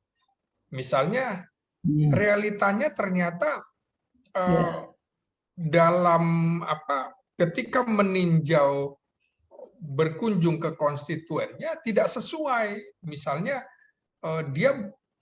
misalnya ada anggaran untuk konstituen berapa, tapi digunakan berapa. Nah, inilah salah satu pentingnya media massa juga meliput, dia menjadi watchdog, menjadi penjaga. Dia akan tanyakan, ke konstituenmu itu berapa dananya? Kenapa kemudian cuma segini? Jadi enak juga apa yang dikemukakan Krisdayanti bagi wartawan, sehingga masyarakat juga mendapatkan informasi, oh ternyata ada jatah saya sekian ya, di balik kemudian dia bisa mendapatkan haknya sebagai terpilih sebagai anggota DPR. Jadi realitas yang ditunjukkan oleh media ini bisa juga dibentuk sebagai realitas rekayasa dalam dapur redaksi atau newsroom. Tergantung kemudian mau dijadikan seperti apa nih beritanya. Dijadikan positif, setengah negatif, atau negatif. Jadi tergantung juga kemudian si media atau wartawan mau menjadikan berita-berita ini seperti apa gitu. Jadi itulah realitas yang bisa dimanfaatkan oleh media massa sebagai pengawal demokrasi, kontrol sosial terhadap anggota DPR. Siapa lagi yang ngontrol? Jadi kira-kira seperti itu, Kang Asep. Oke, baik. Jadi menarik ya, framing ini berarti bagaimana media berita seperti itu gitu ya. Dari agenda setting dan lain sebagainya tadi. Ya. Oke, kembali ke Bu Leli. Bu Leli, kalau kita tadi dengarkan dua narasumber, Bang Ambia dan Bang Slamet Ginting tadi, bagaimana Bu Leli menanggapi dari perspektif ilmu komunikasi politik ya? Ya, jadi dua-duanya bisa kita kalkulasikan ya. Penjelasan udah Ambia sama Bang Slamet Ginting, kita bisa meminjam banyak teori sebenarnya. Ini sekali lagi karena ini TV kampus, saya ingin memberi pencerahan teori juga kepada anak-anak kita ya. Kita itu kan pernah dititipi pesan oleh Weber. Weber kan pernah mengatakan realitas itu katanya bersifat subjektif, kata Weber. Tapi kata Durkheim, realitas itu objektif gitu. Jadi dua tokoh ini berbeda dalam melihat realitas. Tadi kan Bang Ginting bicara soal realitas. Kalau Weber mengatakan realitas itu subjektif, tapi Durkheim mengatakan realitas itu objektif. Tapi ada tokoh lain yang sangat kita kenal, itu George Herbert Mead mengatakan realitas itu kan bersifat simbolik. Itu tadi yang dikatakan Bang Ginting juga kan. Nah, makanya ada dua tokoh lain yang bisa yang bisa berada di antaranya, yaitu Berger dan Luckman. Berger dan Luckman mengatakan realitas itu intersubjektif. Jadi dengan cara pandang berbagai tokoh tadi, kita bisa mendefinisikan apa sebenarnya yang tengah dilakukan oleh Krisdayanti dengan meminjam banyak istilah yang sudah saya kemukakan di awal tadi. Karena itu kita buka aja forum ini menjadi pemantik agar mahasiswa kita nanti bisa menulis tentang fenomena buka-bukaan Krisdayanti ini, bisa jadi menjadi topik skripsi dia nantinya, Pak Asep ya. Iya. Tadi saya sudah kemukakan banyak teori ya, supaya ini juga, karena kelemahan terbesar bagi peneliti itu biasanya kan di metodologi sama teori. Nah, dengan cara inilah saya mencoba mencari padanan yang langsung bisa ditangkap oleh mahasiswa. Apa media komunikasi politik yang digunakan Krisdayanti? Kita baca aja banyak teori. Ternyata media komunikasi politik itu ada 4. Kita nilai saja, berarti Krisdayanti menyampaikan pesan politiknya bukan di tempat yang salah kalau dia sampaikan di media sosial. Karena branding image dia itu tidak ditentukan oleh organisasi semata, tapi juga oleh interpersonal dia, oleh media massa, oleh organisasi, dan oleh kelompok kepentingan. Maka dari sisi komunikasi politik, media komunikasi politik yang Krisdayanti gunakan tidak salah.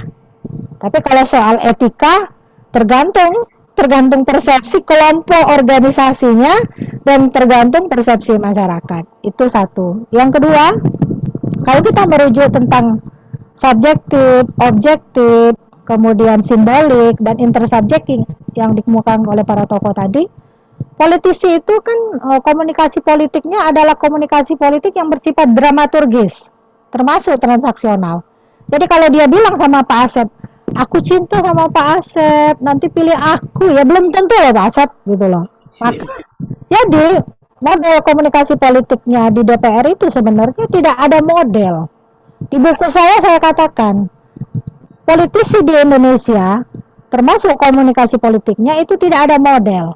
Satu-satunya model adalah tidak ada model. Tapi bukankah tidak ada model itu adalah model? Maka modelnya bernama tidak ada model, gitu loh. Itulah model komunikasi politik. Karena itu tiap politisi menyampaikan pesan politiknya sesuai dengan langgam dan gaya komunikasi politiknya masing-masing. Karena itu juga maka tiap pemimpin di negara kita punya gaya komunikasi politik masing-masing. Pak Harto dengan senyumnya, Gus Dur dengan cueknya, gitu kan? Kita bisa merasakan itu. Lalu Ibu Megawati juga dengan diamnya. Setelah itu Pak SBY dengan handsome-nya, gitu. Setelah Pak SBY, Pak Jokowi juga dengan gayanya yang katakanlah apa aja kok gitu aja kok repot. Nah, karena di DPR juga demikian. Maka ketika orang melihat Ruhut Sitompul yang ngomongnya keras, pantas saja dia keras. Orang Batak katanya ya. Loh, lihat Slamet Ginting yang orang Batak nggak keras. Lihat Marwarar Sirait nggak keras. Tapi lihat Ali Mutar Ngabalin, meskipun pakai sorban, ngomongnya kayak mana? Nah, apakah komunikasi politik itu punya model? Ternyata tidak ada model. Jadi wajar juga nih Krisdayanti sebagai politisi yang baru, ya dia meraba-raba. Meskipun saya katakan secara teoritis tidak boleh itu terjadi. Jadi orang yang masuk ke DPR itu tidak boleh belajar berkomunikasi politik, tapi harus mempraktekkan kemampuan komunikasi politiknya. Itu Pak Asep. Oke, baik Bu. Kita saksikan iklan-iklan berikut ini sebelum kita nanti pada sesi terakhir. Banyak juga iklannya ya. Ada berita bagus nih. Lo lihat deh berita yang baru gue temuin. Kalau gue share di grup, bakalan seru dan heboh nih pasti. Stop. Lu jangan sembarangan nyebarin berita gini dong. Lo harus tahu berita yang mau disebar itu bener atau enggak. Pastiin dulu kebenarannya. Ya elah, kan gue cuma mau nge-share berita yang udah ada doang. Lagian bukan gue juga kok yang buat berita ini. Iya justru itu, lo bisa terjerat pasal 28 tentang Undang-Undang ITE kalau lo ketahuan nyebarin berita palsu. Hah? Serius? Duh, nggak jadi deh gue nyebarin berita ini. Iya, serius. Kita harus jadi pengguna media sosial yang smart. Jangan gampang percaya gitu aja sama berita hoax. Ayo bersama-sama kita lawan berita hoax.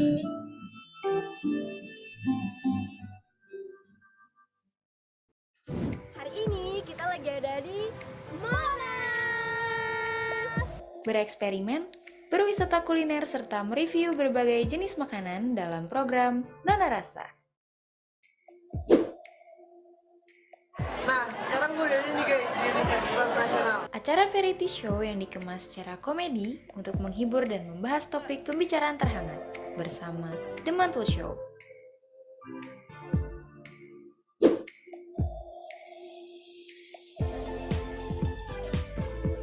Kita kemana aja nih? Mulai dari ke masjid, Jalan-jalan sambil belajar dan mengulik sejarah bersama Journey of Study. Dari sudut pandang berbeda, kami antarkan informasi, cerita, dan berita yang berkualitas. Redaksi Jurnal Unas kembali hadir menemani hari Anda. Jarak pandang di DKI Jakarta hari ini menurun dibanding biasanya. Republik Indonesia sedang memperingati hari ulang tahun kemerdekaan yang ke-74. Yang turut dihadiri oleh Presiden Joko Widodo beserta Wakil Presiden Bapak Yusuf Kala. Bisa dilihat kondisi parkir hari ini terbilang cukup sepi. Saya Muhammad Tegar Adira dan rekan saya. Syana Sairunisa, Sampai jumpa. Jurnal Unas dan Unas Update hanya di Unas TV.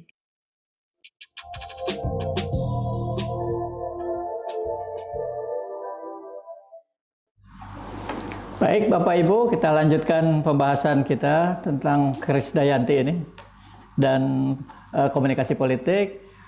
Bang Ambia masih segar? Pak Ambia kemana nih? Bang Ambia, barangkali Bang Ambia bisa menarik kesimpulan dari percakapan kita kali ini. Silakan Pak Ambia. Suaranya dinyalakan dulu, Pak.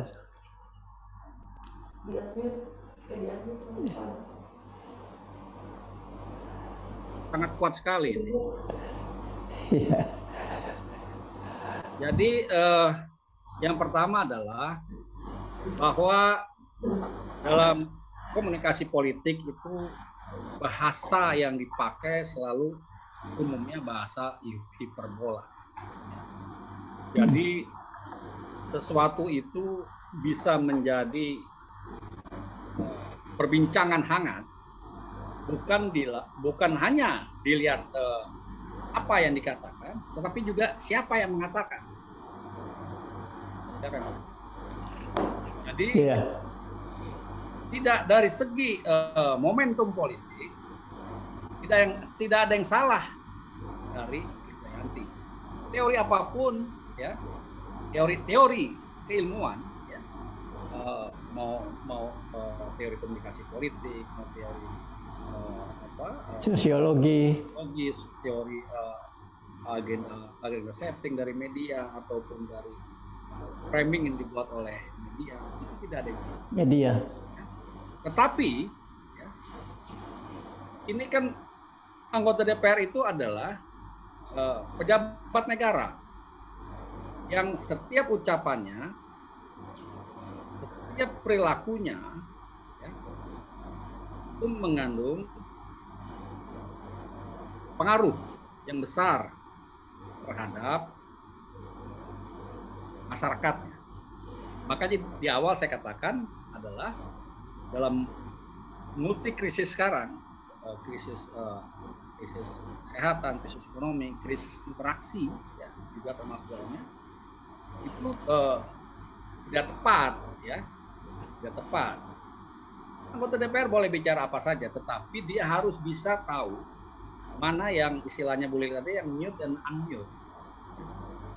Dari segi membangun popularitas, dari segi membangun, bisa saja membangun elektabilitas, kemudian menggunakan berbagai media komunikasi politik, tidak ada yang salah dari Krisdayanti.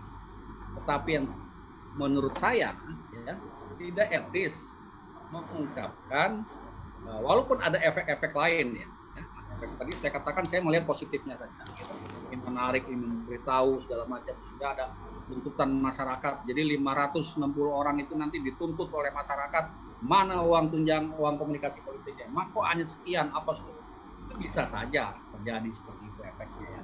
Bisa saja terjadi. Tetapi kita tidak hanya melihat itu, ya, tetapi melihat perasaan, ya, kan suasana atau perasaan masyarakat ini sekarang ini, ya, itu juga harus kita perhatikan. Terlepas nanti dia mau jadi apa, kemudian terpilih kembali atau tidak terpilih kembali, persoalan lain bagi saya. Saya ini kan campuran nih antara dosen sama praktisi politik praktisi. Ya. Jadi nyampur-nyampur aja saya nih ya. Kalau misalnya berpikir politiknya berlebihan, nah yang ngerem itu adalah nilai-nilai kedosenannya ya. Jadi manfaatnya gitu, politisi jadi dosen itu untungnya seperti itu ya. Nah, jadi ya itu yang kedua ingin saya sampaikan bahwa kita ini kan juga masyarakat ya, punya persepsi. Kita punya masyarakat, kita bagian masyarakat ya. Sekarang ini kita adalah masyarakat yang punya persepsi terhadap apa yang diucapkan oleh para petinggi, oleh pejabat.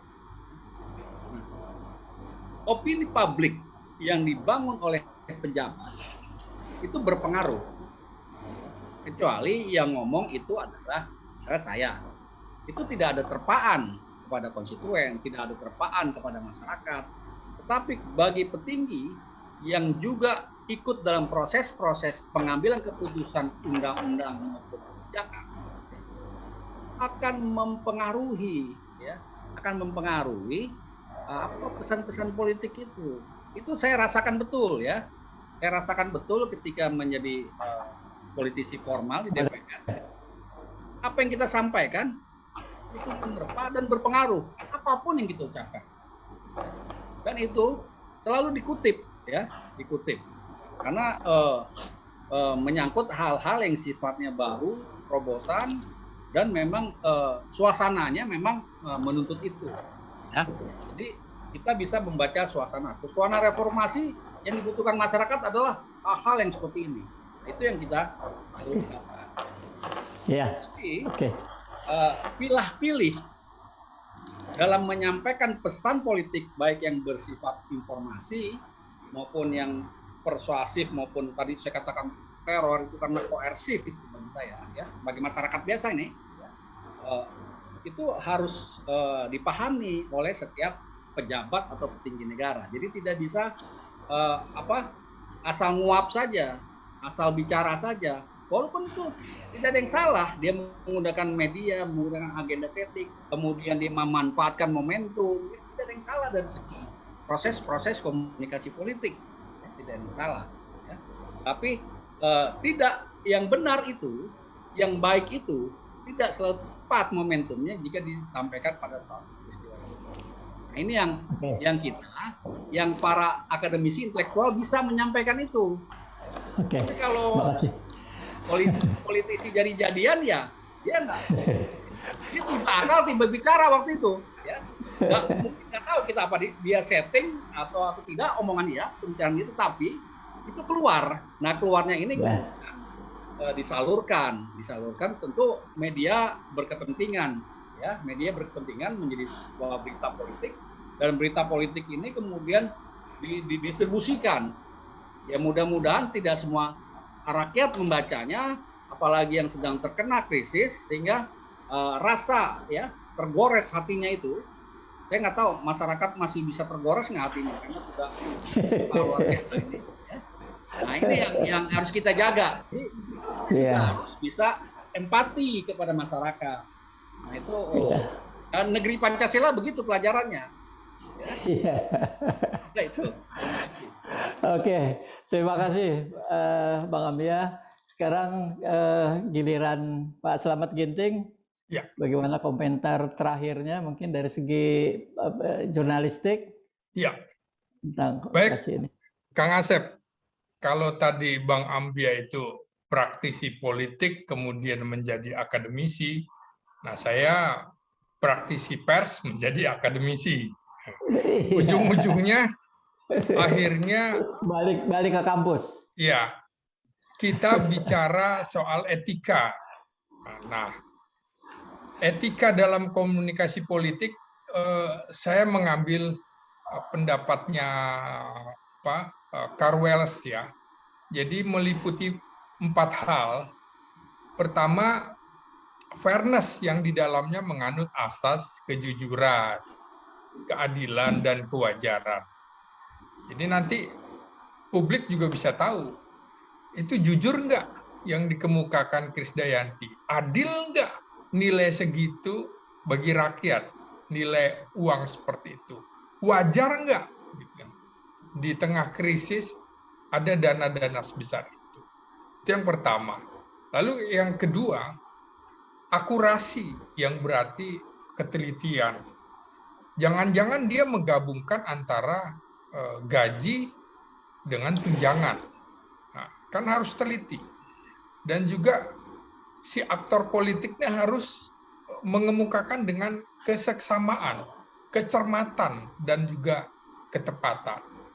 Lalu poin yang ketiga, seperti Bang Ambia bilang, kalau dari sisi Pancasila, maka harus bebas tapi bertanggung jawab gitu ya. Free and responsibility, yakni keseimbangan antara kebebasan untuk misalnya bagi wartawan untuk memberitakan apa saja dengan cara yang bagaimanapun, tetapi dengan kaedah yang bertanggung jawab terhadap apa? Terhadap kebaikan masyarakat. Jadi media massa juga harus mengukur ini. Jangan sampai kemudian menjadi gaduh begitu ya. Harus memilah juga.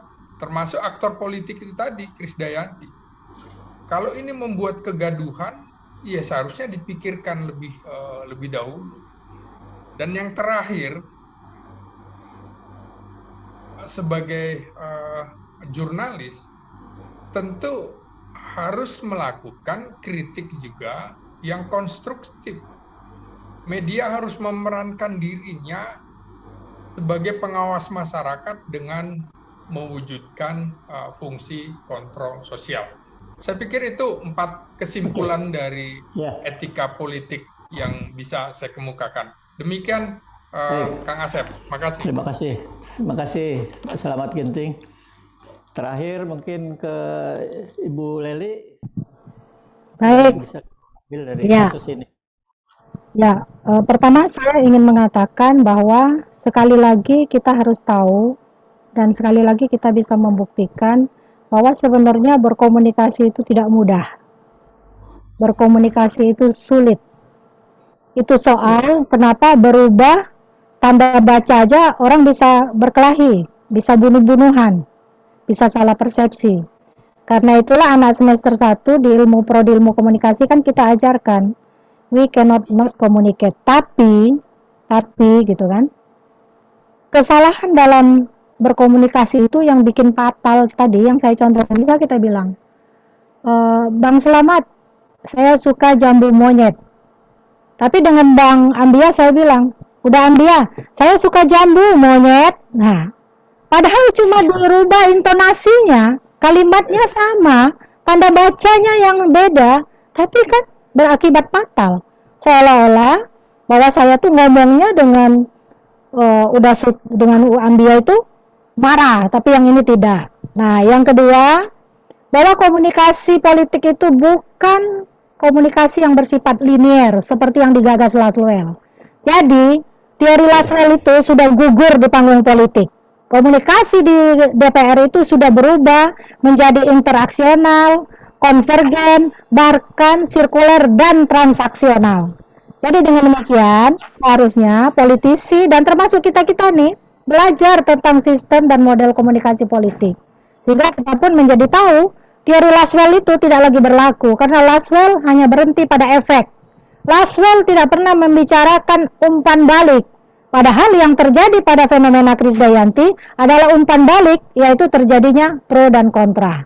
Demikian penutup saya. Salam sukses, salam sehat. Bravo untuk UNAS TV ya. Masuk presenternya ini kece banget.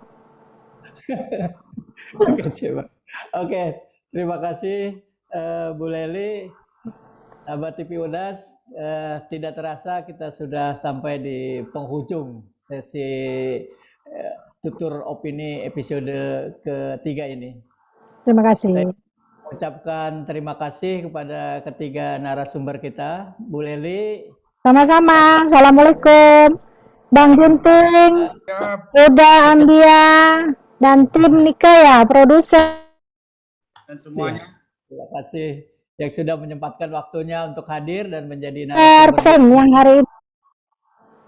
Terima kasih. Jangan lupa teman-teman mengikuti program podcast ini setiap minggunya. Kita tutup sesi kali ini. Saya Asep Rahmat Iskandar, pamit undur diri. Sampai bertemu kembali di sesi podcast Tutur Opini selanjutnya. Wassalamualaikum warahmatullahi wabarakatuh. Waalaikumsalam warahmatullahi wabarakatuh. Terima kasih Kak Leli, Terima Bang kasih, India, sama-sama. Kang Asep. Ya, sama-sama.